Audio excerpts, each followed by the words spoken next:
مساء الخير من قلب الحدث إلى حديثنا الليلة، من إسلام آباد إلى لندن ومن القمة إلى المنفى.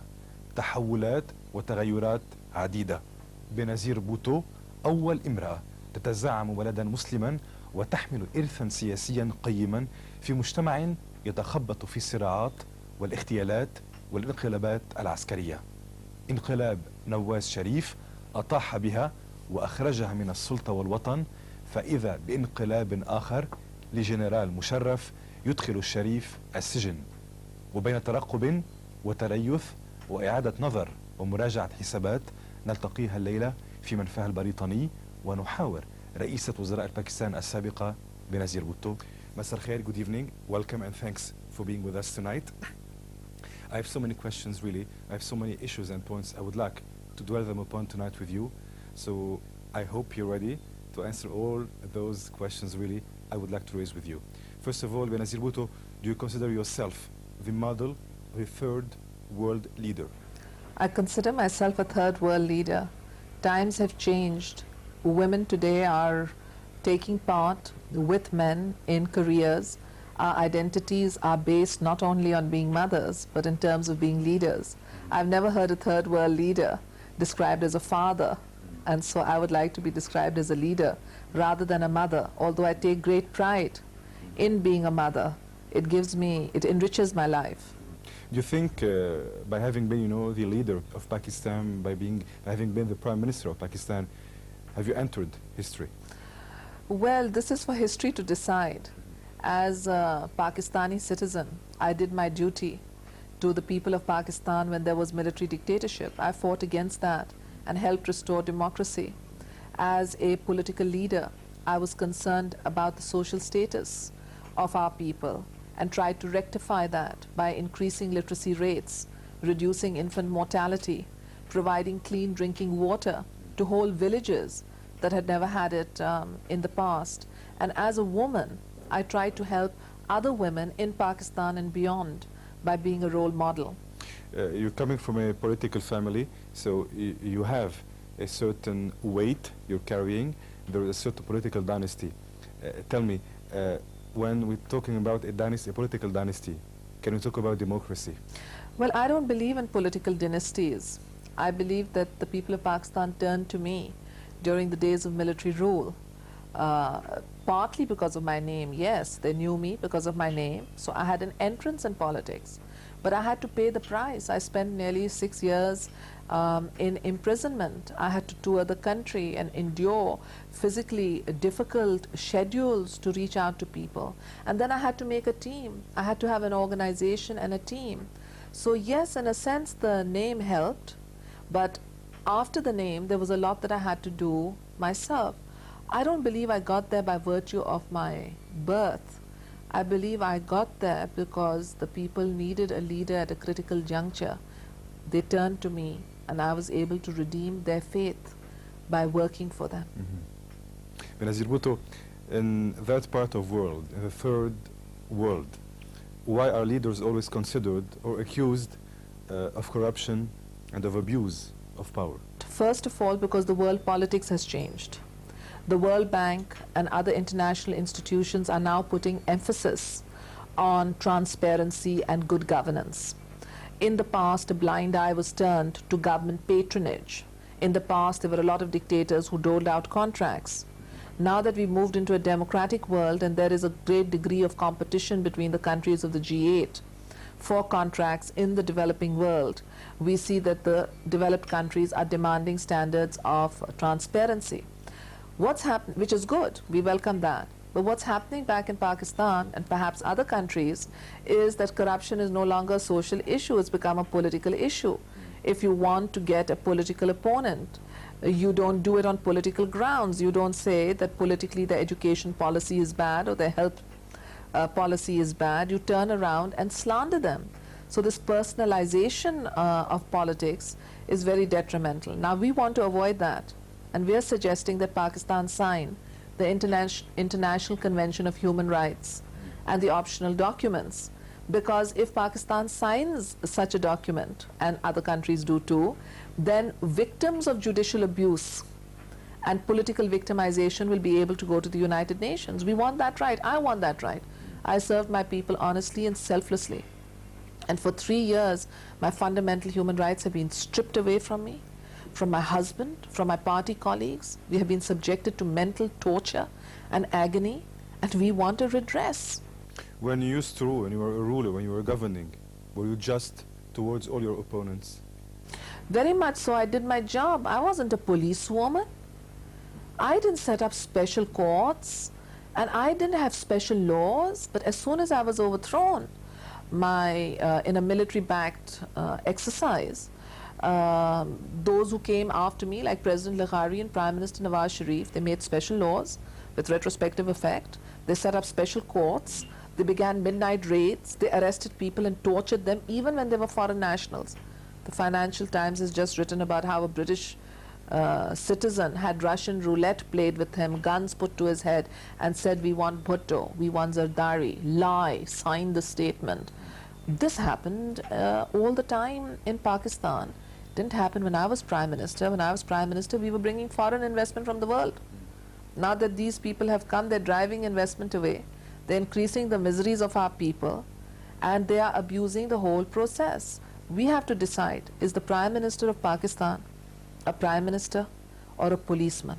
I think Prime Minister should govern and leave policemen to investigate cases. Benazir Bhutto, in 1988, you became the first woman to head a Muslim nation, opening up a new era. For 8 years, almost a decade, you have ruled before Nawaz Sharif came and took over on November 5th, 1996. How do you look at all those events that occurred definitely promptly, that occurred so fast, and how do you assess your situation today? The last decade has been a difficult one for the people of Pakistan. We have been living in a world of transition where the Cold War ended. The money that came with the Cold War also ended, increasing the hardship for our nation. Secondly, it was a world of transition from General Zia's military dictatorship to a democratic era, but the security apparatus of the country never accepted democracy. The heads of the security intelligence agencies are on record boasting of having destabilized my government, boasting of getting rid of the government. Our governments were got rid of, and they brought Nawaz Sharif in. Later on, they fell out with Nawaz Sharif, their puppet, and they didn't have another puppet, so they took power themselves. But I think that this is a time when all Pakistanis must sit down and take stock.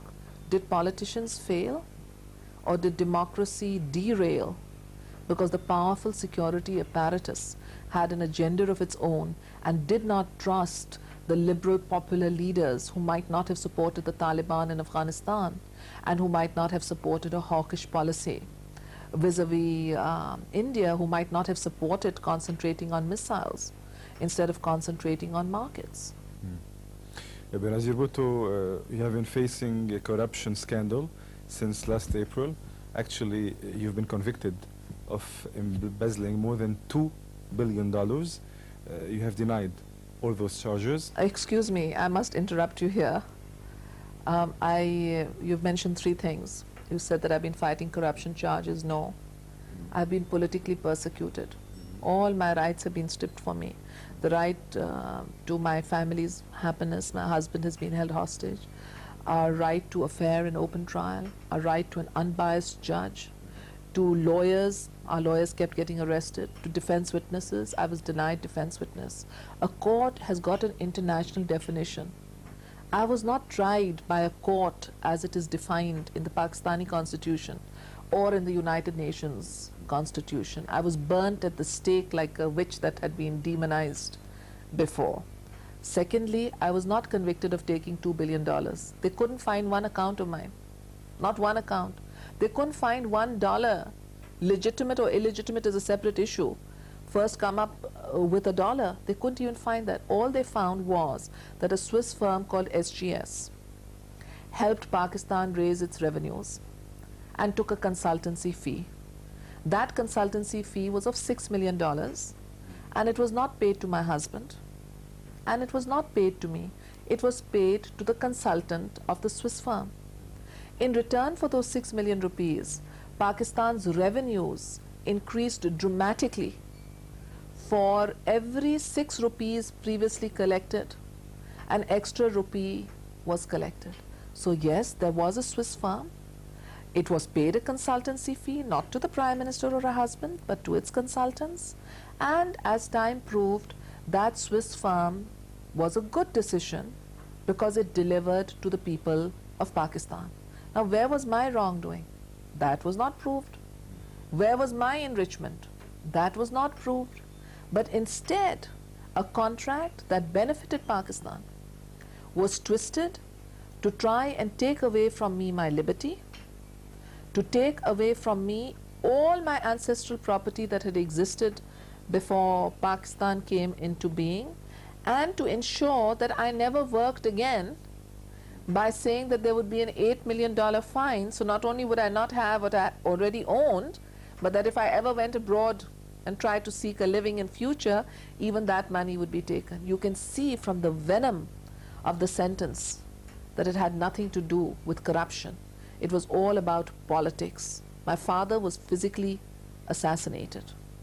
They tried to morally assassinate me, but they failed because the people of Pakistan have rejected these charges, and today, wherever there is a Pakistani community, I am invited, whether it's in England, in Toronto, in America, or Norway. Everywhere the Pakistani community rallies around me as their legitimate leader who served Pakistan and gave it respect, and who has been shabbily treated by a security apparatus wedded to the past, who wants to transform Pakistan into a reactionary society. You just mentioned that your father was assassinated. Actually, yes, he has been assassinated. Tell me, do you fear that history might repeat itself? No, I don't live in fear. I don't believe in the word fear. And my advice to young people out there who may be listening to this interview is put fear aside. Whatever will happen, will happen.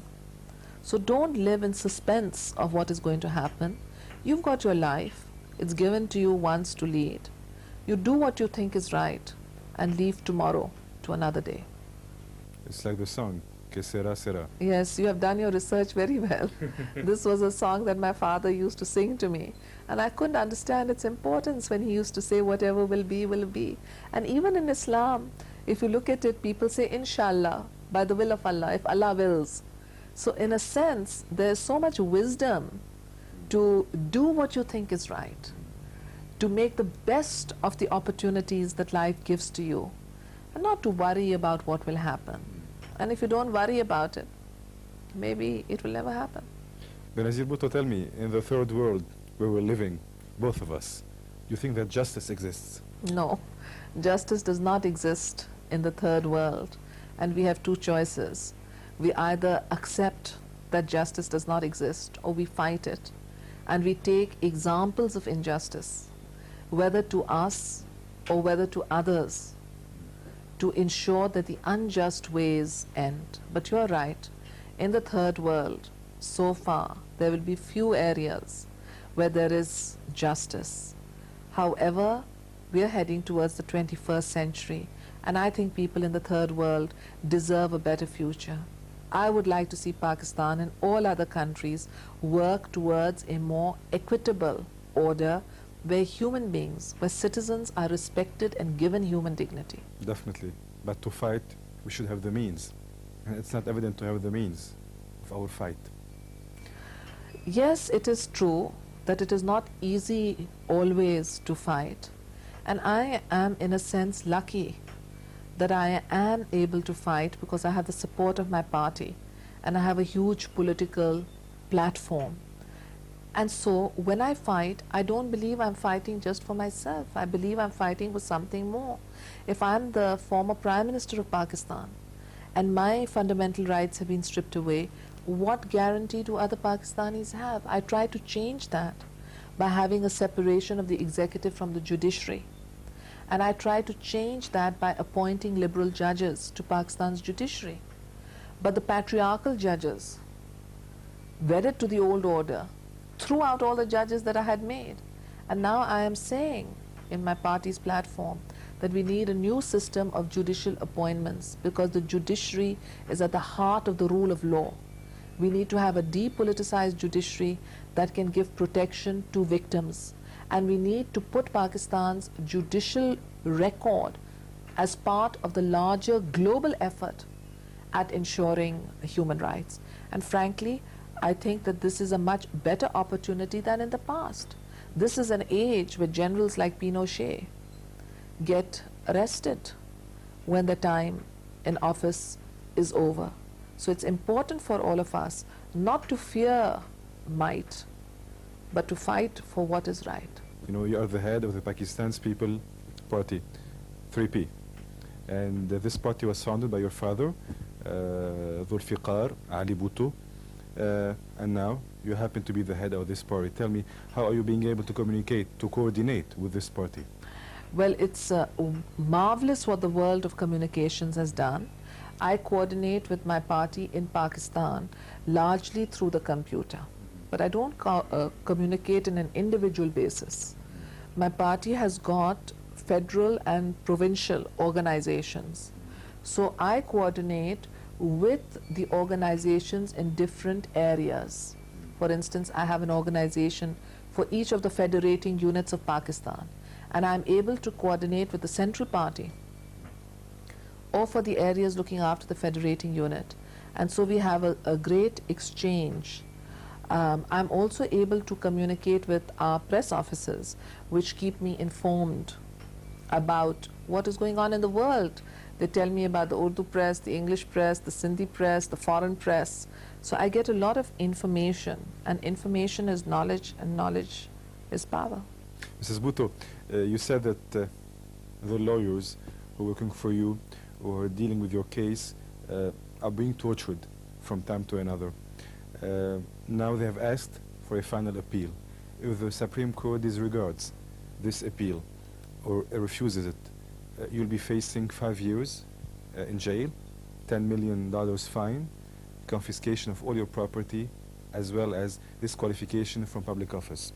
The situation is really tough and somehow awkward. How are you facing it? What about, you know, this alternative? If it happens, how would you face it? Well, it's a question of whether there will be justice or injustice. As you have said, what is the allegation? Where is the proof? And what is the judgment? It's totally disproportionate. All right, let's say they have no proofs, there is no justice, and this is going to happen, you know? It's not going to happen. First of all, I will fight them to my last breath.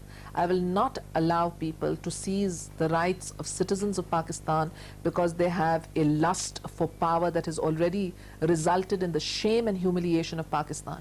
We have since 1947 either hanged prime ministers or disqualified prime ministers. And the net result is that Pakistan broke up and suffered humiliation in East Pakistan. We lost Siachen, and most recently in Kargil. We were thrown out of the mountains and shamed and humiliated. People like me are not going to succumb to such miseries that are being inflicted on our country. But let me tell you something. What is the aim of this entire exercise? That if we take away her liberty, if we take away her independent means, and if we take away her prospects of ever earning anything in the future, we will no longer have her as a political leader? Sorry. I want to tell the exploiters and the oppressors that people survive on the love of the masses who follow them. Whatever they do to me, they cannot take away from me my commitment to the people of Pakistan.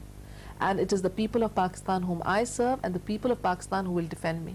Mrs. Bhutto, if all those charges are politically motivated and if the government doesn't have any proof or at least any evidence, tell me, why have you left Pakistan? Well, I stayed in Pakistan for 3 years thinking it would make a difference. But I found that it didn't, because they just did not want to listen. It was a political game of persecution. And they harassed me and my supporters, my family too. 8 times my brother-in-law was arrested. 8 times they told him, leave Benazir and say her husband is corrupt. My brother-in-law said, how do you expect me to say such a lie? I'm married into that family. How can you expect me? They said, if you don't say it, we'll take away your life. 8 times they had to pay for lawyers, go to the court, get freed, travel hundreds of miles to go and release him. And each time he came out of the prison, he was arrested and taken back again. And when after 8 times he refused to leave the PPP and he refused to lie about my husband, they took his house away. But he still stood for what is right. In Canada, in England, all over the world, there are people who were asked to commit perjury and they refused to commit perjury. So we are now saying that Pakistan should have a Truth and Reconciliation Commission, where all those who have been targeted and victimized can come and speak and say how they were asked to lie, how they were tortured. Just last week, the Financial Times, as I was mentioning, wrote about the British citizen who had Russian roulette played with him, who said, "We will kill you unless you lie." My own husband was tortured to get him to commit perjury against me. And when he refused, they took a knife and started cutting his neck and said, "We will call it suicide and you will be dead." That's what they would tell everybody, that it's a death. You want to live, you lie. These are crimes against humanity that have been committed. And those who have committed these crimes, okay, it's not genocide, it's not physical slaughter, but the mental agony that has been caused not only against me, hundreds of people, is a crime against humanity. And the perpetuators of these crimes against humanity must be exposed. So if I understand, you did not run away from Pakistan. You left because here you have much more freedom of expression. You can express yourself much better. You are free to do whatever you want. I stayed in Pakistan for 3 years. I have just been here for a few months. I stayed in Pakistan for 3 years. I was waiting for my appeal to come up. I wanted to go back to Pakistan at the time of my appeal, but unfortunately in the middle of all this, the military has taken over. And what the military is doing so far is no different than what their puppet was earlier doing. First, we had a military-backed puppet that was trying to impose dictatorship. And now we have the military that has come in directly, and they're doing the same thing. Corrupt elements are being protected, and political opponents they are going after. The former interior minister owed billions of rupees to the public sector banks. His loans have been rescheduled and he's not behind bars. A minister in the provincial cabinet, Mr. Iftikhar owed money to the public sector banks.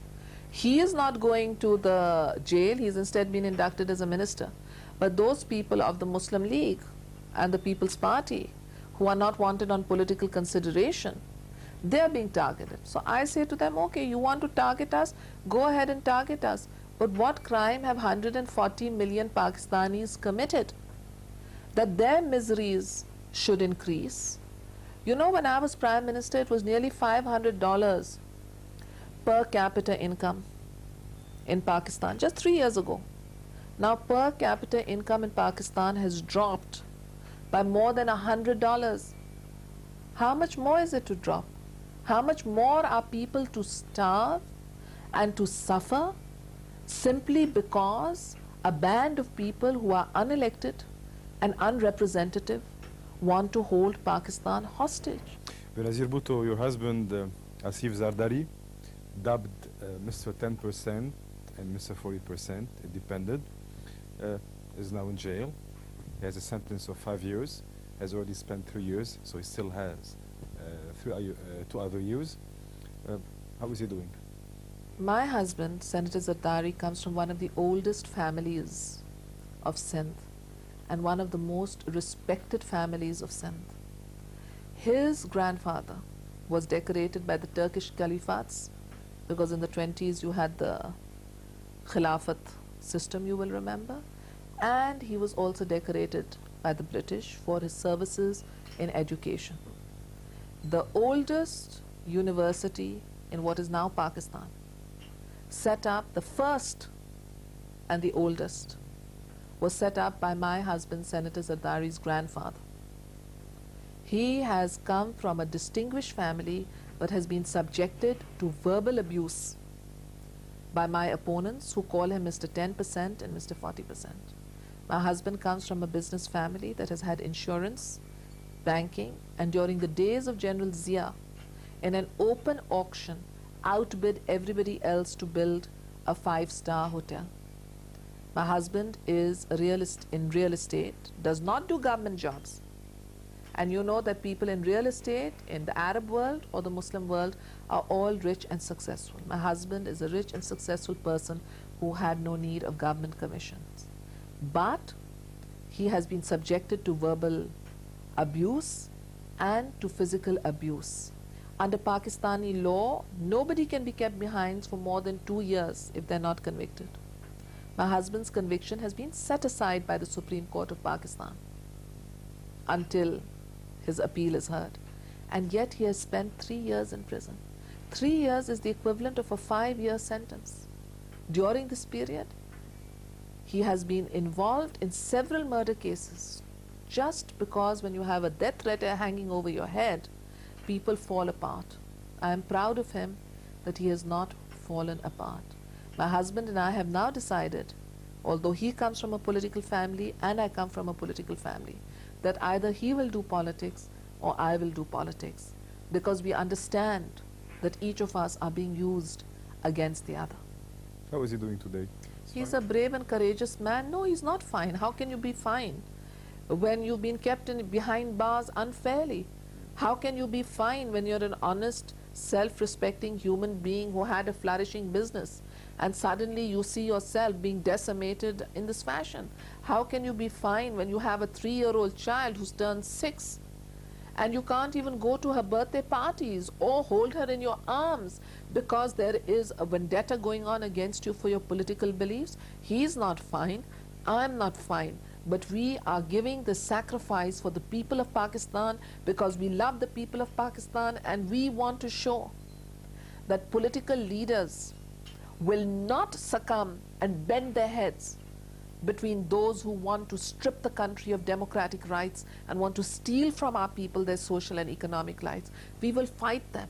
And in fighting them, where do we get our spirit and our strength? We get our strength from history, because history is replete with examples of how those who served in the way of God, who served in the way of God's creatures, the people on this earth, were all victimized. And we will fight them. We will not give up, because we have not done something wrong that we should give up and we should hang our heads in shame.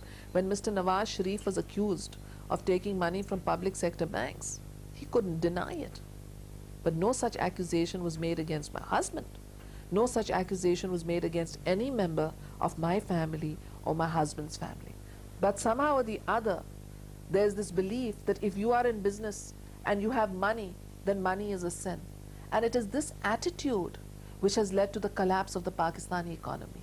Not only my husband, but all businessmen, not only Pakistani businessmen, but foreign businessmen and Pakistani businessmen.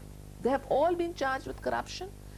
Investment has gone out of the country. Yesterday, Standard and Moody declared Pakistan a defaulter nation, according to one of the newspaper reports that I was looking at. So this is the state of our economy. How can you victimize business people with unsubstantiated charges of corruption? Who are you destroying? You're destroying Pakistan. You're not destroying PPP or Benazir Bhutto or some multinational that was involved. You are destroying Pakistan. The rest of the world lays out a red carpet and brings investment to their country so that there can be jobs and employment, and shops can do businesses and houses can go on rent. But in Pakistan, there has been a vendetta against foreign businessmen and against Pakistani businessmen. And this is destroying our country. You know, throughout your eyes, I'm being able to read the difficult position in which you are, the difficult status in which you are, in a difficult atmosphere you're living. But you know, when we have the faith, when we have the will, and when we have to struggle for something we believe in, you know, we should pass through different and difficult circumstances. And I think you have the faith, you have the courage, and this is how you're struggling, you know, like you said, for the freedom and for the well-being of your people, of your sujets in Pakistan. Benazir Bhutto, former Prime Minister of Pakistan, for the first time on Lebanese screens tonight with us. We'll be back right after this.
After this break, back to former Prime Minister of Pakistan, Mrs. Benazir Bhutto.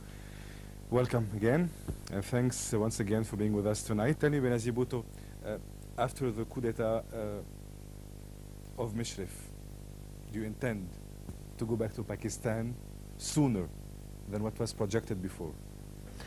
Well, as I mentioned, I was sitting here waiting for my Supreme Court appeal to come up for hearing so that I could go back to Pakistan and resume my role as leader of the opposition in the Pakistani parliament. But then Mr. General Musharraf arrived, and he got rid of the Pakistani parliament, and he got rid of the Pakistani constitution. So until and unless the Pakistani constitution and the parliament are revived, there's no point for me to go back. Pakistan right now is facing a critical situation, and I feel I can speak out much more and explain what is going out from outside. I consider myself to be today a nomad. You can say a nomad in exile if you like.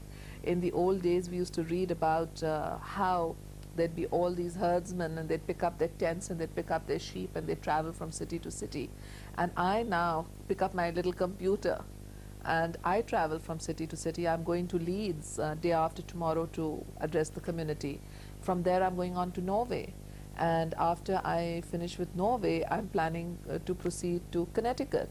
So I consider myself to be lucky to have the freedom to be able to speak out and create the awareness amongst the Pakistani community about what is happening back home and what we ought to be doing to try and put Pakistan back on track so that it can live as a civilized nation. So we have to wait for another coup d'etat?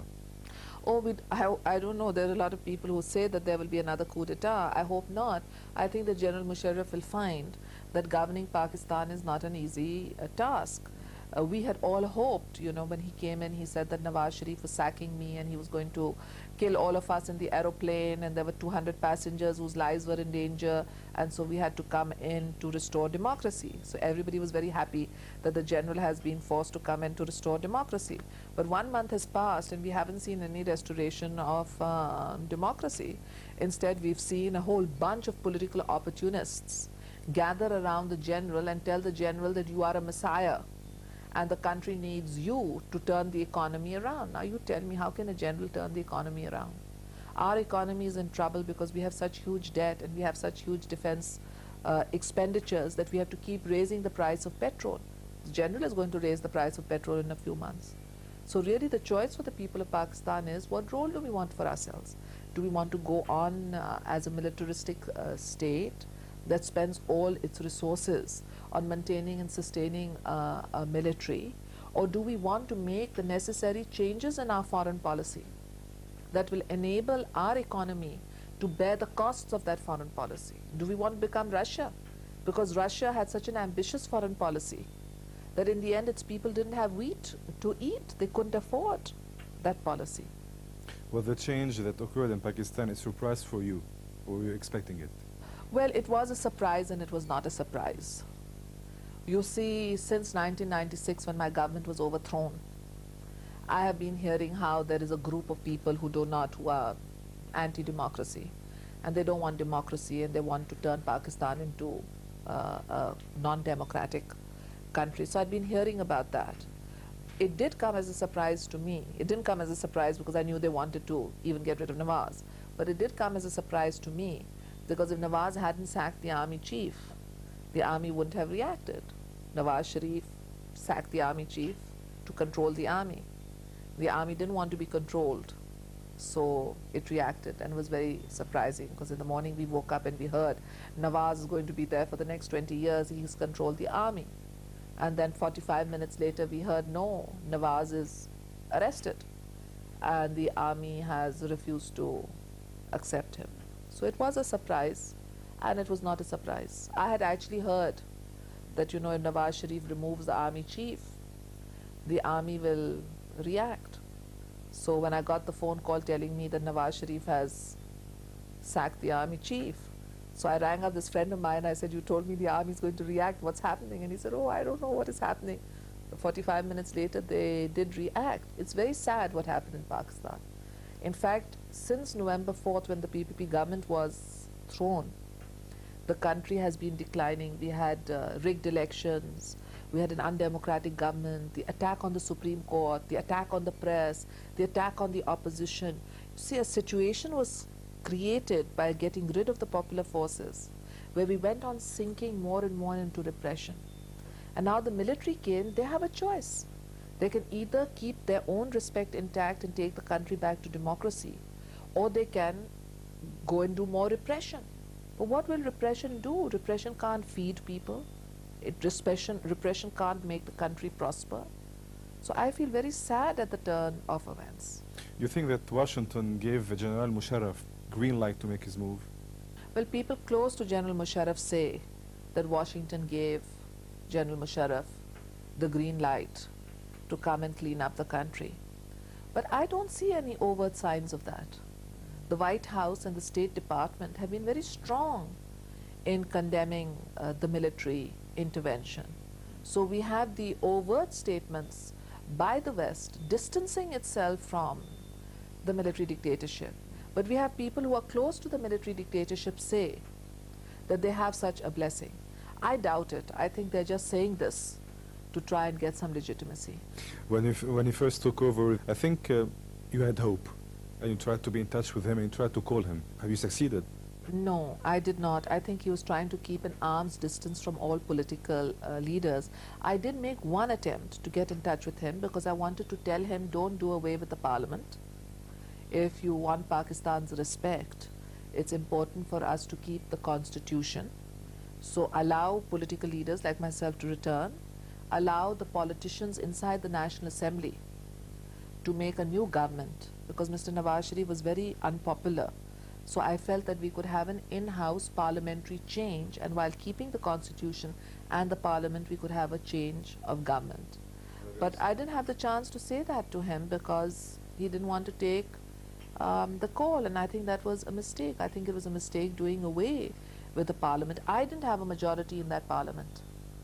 But as a Democrat, I felt that it was wrong to do away with the institutions which represent the people and are elected by the people.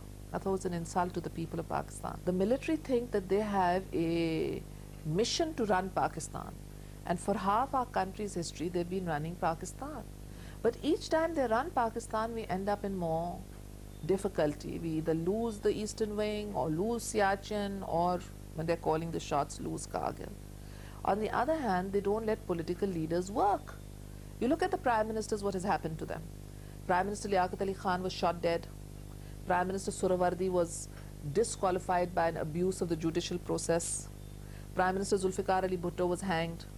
Prime Minister Benazir Bhutto is in the middle of being or not being disqualified. Prime Minister Nawaz Sharif is behind bars. But you never hear of any chief of army staff being hanged or any chief of army staff being behind bars. And I don't want the chiefs, the generals, or the politicians to be hanged and persecuted. I think what people of Pakistan want is strong institutions. And for strong institutions, we need democracy and more democracy. Look at neighboring India. They have elections every 2 or 3 years. What Pakistan needs is elections every 2 or 3 years to strengthen their institutions, rather than to see that the military come in and say we are going to be the messiahs, and then they end up exacerbating all our conflicts: sectarian violence, ethnic violence, drug mafia, arms mafia, international terrorism. All these are the offshoots of our last military dictator. What guarantee is there that this military rule will be any different? The generals must go back to the barracks. Pakistan's honor, dignity and prosperity depends on the generals going back to barracks. And I'm not saying hand over to me. I don't want political power. I will only take it if people of Pakistan vote for me. But I want Pakistan to succeed. I don't want Pakistan to be called a failed state. And the intervention of the military in Pakistani affairs could prove to be disastrous for Pakistan. Since you're talking about elections, just I'm going to open some brackets for one question. Do you think that your party, the Pakistan's People's Party, will have some chance to win the elections again? Yes, we would have won the last elections. Do you know the last elections were boycotted by 84% of the people, the elections of 1997? I used to go to people and say, please come out and vote. And they used to say, what vote? They've already decided who the winners are. Why should we come out and vote?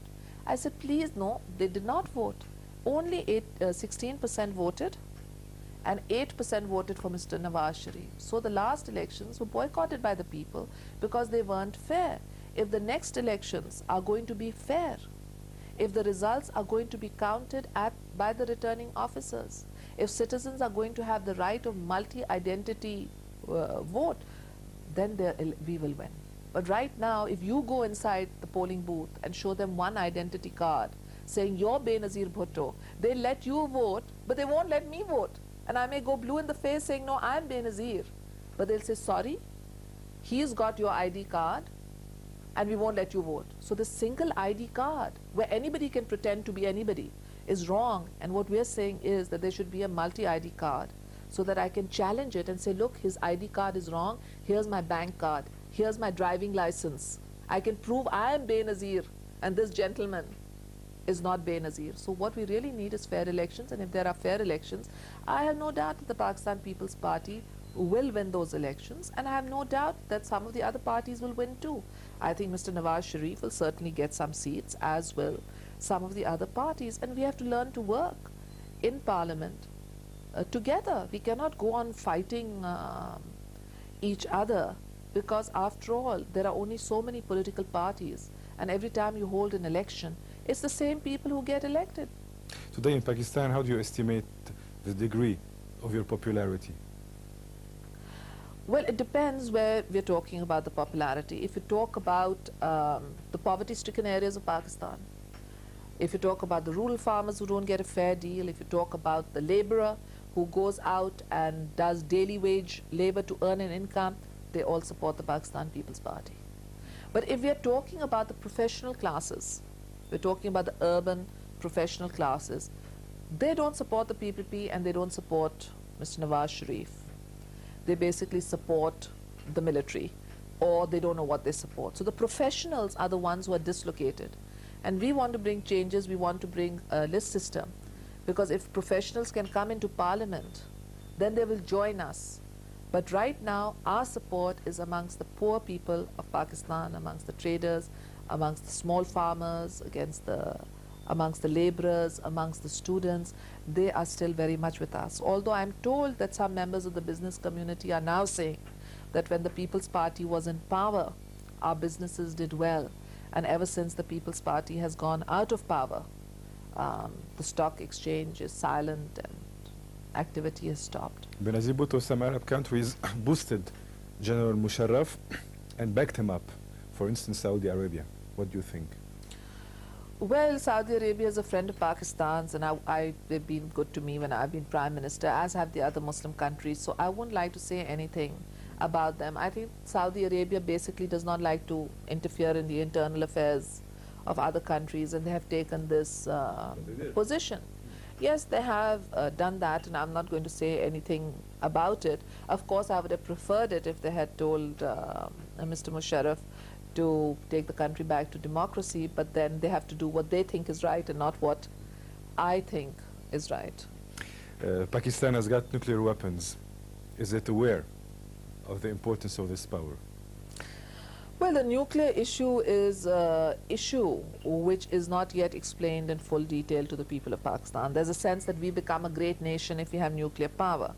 So for ordinary Pakistanis, it gives them a sense of pride that we are one of the greatest nations of the world. There are only a handful. Security and protection, maybe. Well, security and protection, yes, but more than security and protection, pride. People think that we are like a superpower because no other Muslim country has a bomb and we have a bomb, so that means we are better than all the other countries, and very few countries in the world have it. Only the developed countries have it, and India and Pakistan has it. So in that sort of sense, it gives pride. But the devastating consequences of nuclear weapons is not understood. Your neighbors have got it also. Our neighbors have got it also. But you know, beyond that, I think that part of it is a fault even of leaders like myself. My father lived during the time of the Cold War, when India was with the Russians and Pakistan was with the Americans. So because India had a bomb, we wanted a bomb. And it was balance of power and parity. And then when we came into power, we thought also that we have to keep up with India. I thought so. So all the time when we were raising the income of Pakistan, we were buying submarines and tanks and aeroplanes and missiles and giving it. And we have a very strong military arsenal today. But on the other hand, our people are committing suicide. because they can't afford to live. We have terrible poverty. And when we went into Kargil, all the bombs and all the missiles couldn't save us because we did not have diplomatic support. So in the world of today, I'm changing my thinking. I think that a nation today is strong when it has diplomatic support. But if a nation has just missiles, it can be humiliated, as Pakistan was humiliated in July when it had to unilaterally withdraw from Kargil. So I'd like to see Pakistan now de-link itself with a militaristic past. Like you already mentioned, there's always been a struggle between India and Pakistan.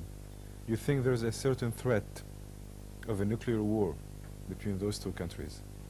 When there are nuclear weapons, nuclear war cannot be ruled out.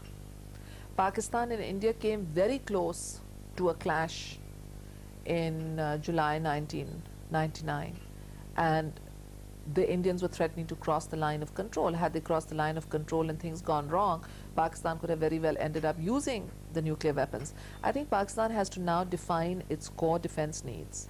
On this particular issue, I will give General Musharraf credit, because he too has said that we must improve relations with India, we must withdraw our forces from the borders with India, and we must also evolve a relationship where we identify our core defense needs. I would like to see Pakistan, in identifying its core defense needs, see does it need any more nuclear weapons, or what it has is enough.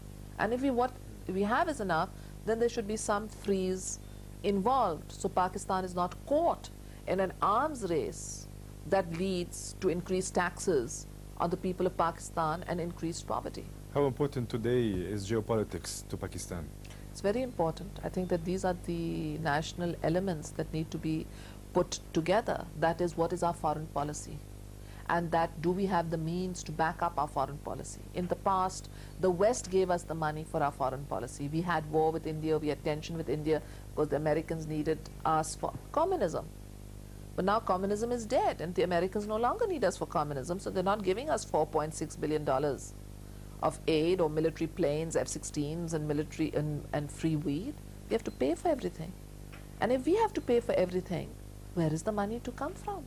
How long can we go on starving our people for a foreign policy that we cannot afford? What are the countries you're interested in building relations with? What are the countries that we are interested in relations with? I think we're part of a global community. As the foreign policy imperatives of the past were based on strategic considerations, that if you were in the frontline state against communism or the free world, you had a particular foreign policy, and if you had a communist approach, you were part of the non-aligned or the Soviet camp in East Europe. That has changed.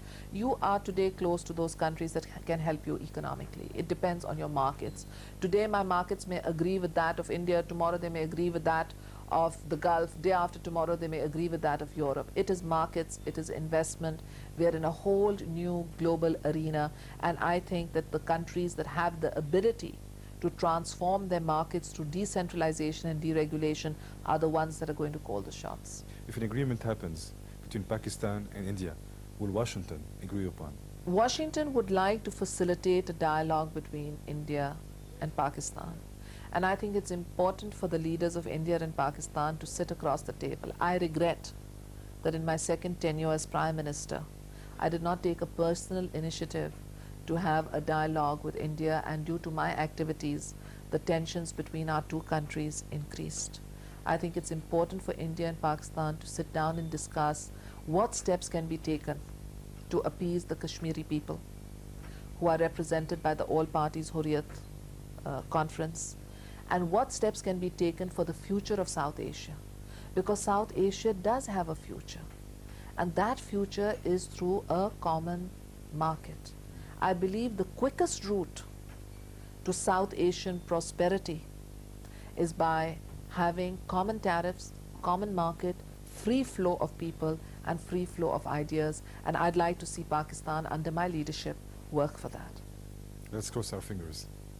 Benazir Bhutto for the first time on the Lebanese screens. It's a big moment for us, definitely. We'll be back right after this. Stay with us.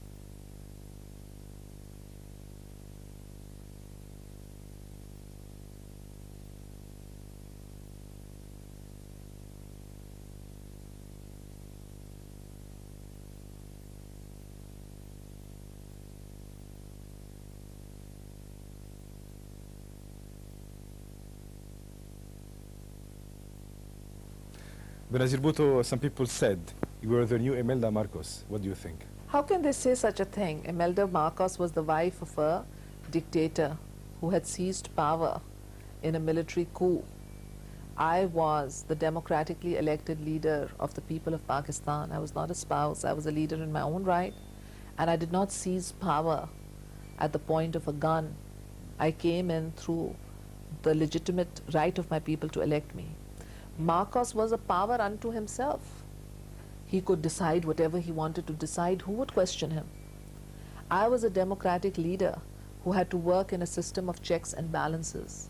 I had to work under the rule of law, and every action of mine as Prime Minister of Pakistan could be challenged in the judiciary of Pakistan. So I was a very different person and a very different leader. Benazir Bhutto, some people also say that your political career is over. What do you think? I've had that said to me so many times over the past 2 decades that I find it hard to respond to it. So long as my people need me, I am there for them. And I'm grateful to the people of Pakistan for their confidence in me. And I have confidence in the people of Pakistan. I believe that together there are many great things that we have done in the past, and that there are many great things we can do in the future. For instance, in the past, 1 in 5 children born with polio in the world was a Pakistani. We eliminated that together. In the past, Pakistan had the highest population growth rate of 3.1% in the world.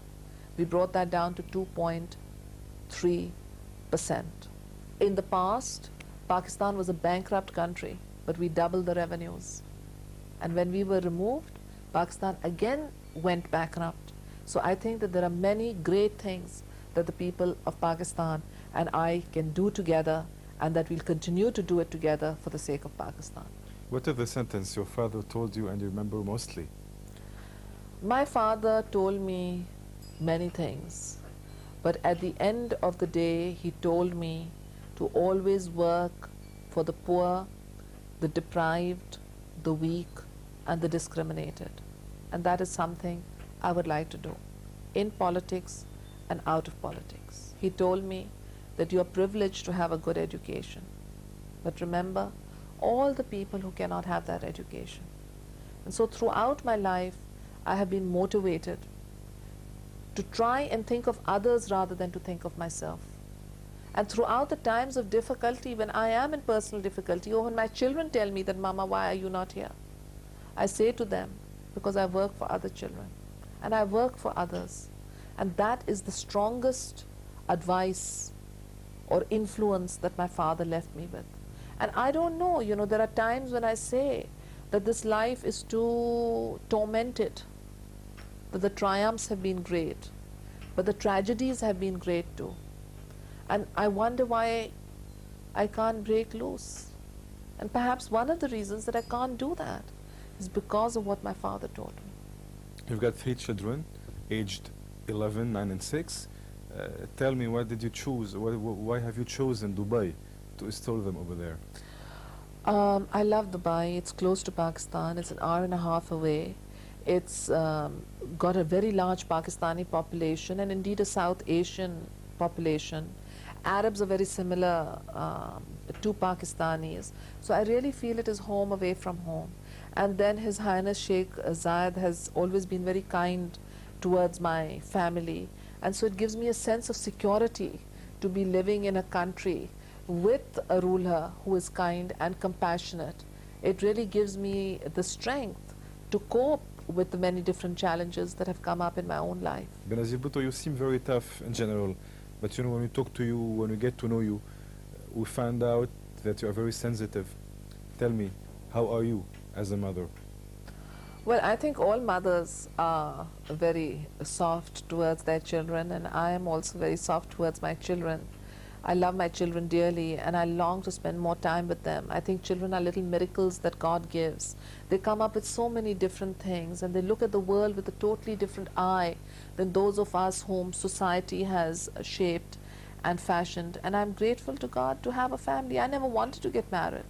I never wanted to have children. And now I'm so glad that I did, because my emotional strength and sustenance comes so much from these little children whom I'm trying to make citizens of the world. Their education worries me, their food worries me, and it gives me a lot of strength. Now you're seeing them much more often. Yes, I'm seeing them much more often, and my shopping bill has really increased since I'm seeing them often. The first thing they want to know is what mama has brought back for them, so I'm always racking my brains. Should it be chocolates? Should it be computer games? Should it be clothes? Benazir Bhutto, you have studied here at Oxford University, and I think you've carried the democratic ideals. Have you applied them in your country, Pakistan? I have applied them somewhat. I would have liked to apply them more. I always felt that although I was elected Prime Minister twice, I didn't have the legislative majority to bring about the restructuring that is so very necessary in Pakistan's state apparatus. It's not a failure of governance in Pakistan. What we are witnessing is a failure of the state structures and their ability to cope with the desires of 140 million people. So in that sense, I don't think we're very democratic. Our judiciary, as I mentioned earlier, has very few women or minorities. In our parliament, you can't find professionals or women or minorities, just token. So in that sort of sense, there is a whole society out there made up of young people. And then there are the state structures, the bureaucracy, the judiciary, the parliament, which don't reflect the composition of Pakistani society. We're now thinking of working on team PPP. And we're trying to get overseas Pakistanis to come back to take over governmental departments, not political power, but governmental departments, to try and modernize and upgrade them so that our bureaucracy can be needed. And I think that also our police and our bureaucracy and our judiciary have suffered a lot. There are a few bad eggs who've given them a bad name. But on the whole, these are people working on miserable salaries, trying to make two ends meet, and at the same time do a good job. So I feel bad for all of them too. I know that there are honest judges and police officers who wear a nice uniform or clothes when they have to go and perform, but in their homes they live quite shabbily because inflation has made life very difficult for the salaried classes. If you work on a salary and not a business, how can you send your children to a good school? How can you get them good clothes? So I think overall we have to break out of the impasse. And the way I see Pakistan breaking out of the economic impasse is now working for a South Asian free trade zone. Benazir Bhutto, in 2 words, what does power mean to you? The ability to bring change, the ability to do good. For me, the most fulfilling moments of power came when I was able to increase the education budget and the health budget, and when we were able to reduce infant mortality. For me, power is fulfilling when power can help transform the lives of the deprived sections of society. What does fame mean to you? Fame is more difficult to define. Fame is something that you try and run away from at times, and other times you realize that that very fame enables you to speak and be heard. So fame is more of a mixed bag. I've always had fame walk hand in hand at me, and I've always tried to run away from me. But I also recognize that what I say is heard because of it. So how should I describe it? I don't know. Have you ever thought about getting out of politics? All the time. I've been thinking about it for the last 20 years. My father was in prison, and I used to say, well, Papa will be out of jail and I will be out of politics. And then when I fought my first election, I said, okay, now I've fought my first election and I'll vindicate the blood of the martyrs, and after that I'll walk out of politics. But it didn't happen. Even now in 1997, I said to my party, I said, look, I've had it. My brother was killed. The president stabbed me in the back. We're back to square one with Mr. Nawaz Sharif hounding us all over again. Why don't we get a new leader? Why don't we move on? And they said, no, we want you to lead us. And then my Democratic allies came and said, we want you to lead us. So I find that the more I try to get out, the more I get stuck in. But yes, I think that there has to come a time when I do move on. I'd like to come back. I'd like to win an election. I'd like to also leave on my own terms. Benazir Bhutto, how do you describe the relationship that links you to your biological family? We're very close, my mother, my sister, and myself, and I've always been very close to my biological family. But I had a short dropping out with my mother from August 93 to February 1994. Right. My mother had fallen ill with a form of Alzheimer's, and we didn't know that. And people who have this disease turn against those that they're closest to. Mummy, in those 6 months, had turned against me. But by February 1994, she had reconciled and she had come back. And we are close once again. Mummy has always been very close to me. From the time I was a little child, I was the eldest in the family. If there was anything happening, she'd call me over. If it was her wedding anniversary and she wanted a present, she'd say, go and tell your father that I've seen this very nice present. I'd go, Papa, Papa, please get this for Mummy. So in that sort of sense, I was lucky. With my brother Murtaza, I had a falling out after he got married to a girl from Lebanon. We thought he was marrying somebody else because he had introduced us to another young lady. But when he got married to his wife, on the insistence of his daughter, the relations with deteriorated. And I was only happy that God gave me the chance to have a reconciliation with him shortly before his death in July. And I feel very, very sad that his life went when he was so young. I really wished God had taken my life because I'd been Prime Minister twice. I'd lived life to the full. My life has been packed with different kinds of incidents, and he had so much to give to the people of Pakistan. It was a very brutal death, and I believe he was killed to overthrow my government, and my husband was unfairly blamed for his murder.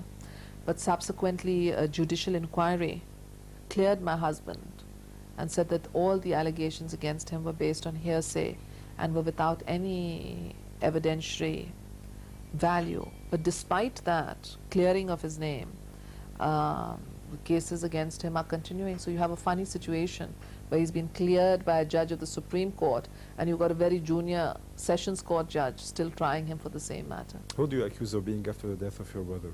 I think there were rogue elements within the security apparatus who wanted to get rid of my government and who saw that the death of my brother could help bring that about. I think they did it, and I think that they prompted my sister-in-law, and she was naive and gullible, and she fell for their sweet mutterings that she could be Prime Minister of Pakistan. And I mean, if Sonia Gandhi couldn't become Prime Minister of Pakistan after being married to Rajiv Gandhi for decades, how could this lady who just come over to Pakistan be accepted by the people of Pakistan? But she believed it. She became a Pakistani national, although my brother hadn't made her a Pakistani national. She fought against my mother. And this really didn't go down well amongst the people of Pakistan because my mother is highly revered and respected. How could she just go to Larkana in our family seat, fought for by my father and our ancestors, and go and stand against my mother? She caused us a lot of harm, but at the end of the day, it's our brother that mattered. And he's gone. And we've got to pick up the pieces and get on with our lives. Where is she now? I don't know. No idea. Benazir Bhutto, I come now to the last question of this show, of this interview. Do you consider yourself a lucky lady? I don't know. Yes and no. Yes and no. I have been very lucky. The people of Pakistan have given me tremendous respect and tremendous honor, and there are many things that I have achieved. But I've had to pay a very high price in human suffering for that. So am I lucky? I don't know. Benazir Bhutto, I thank you. We had really a great interview, a very authentic and a very true one. This is something I've noticed throughout your eyes. Once again, I'm insisting on it, I'm repeating it. I hope that the questions I've asked were not really spicy. Anyway, I wish you the best for the future. I wish that the future you're forecasting is going to be fulfilled, and I wish and I hope you're going to be back to Pakistan very soon. Thank you very much. I'd like to give my good wishes to the people of Lebanon, and I'd like to wish them well in life. I remember my own visit to your great country in 1967. I remember staying at the Hotel Phoenician. I remember the seaside. I remember the gaiety. So I wish the people of Lebanon all the best. أصدقائي المشاهدين، شكرا لمتابعة حوار الليلي اللي من خلاله صادفنا رئيسة وزراء باكستان السابقة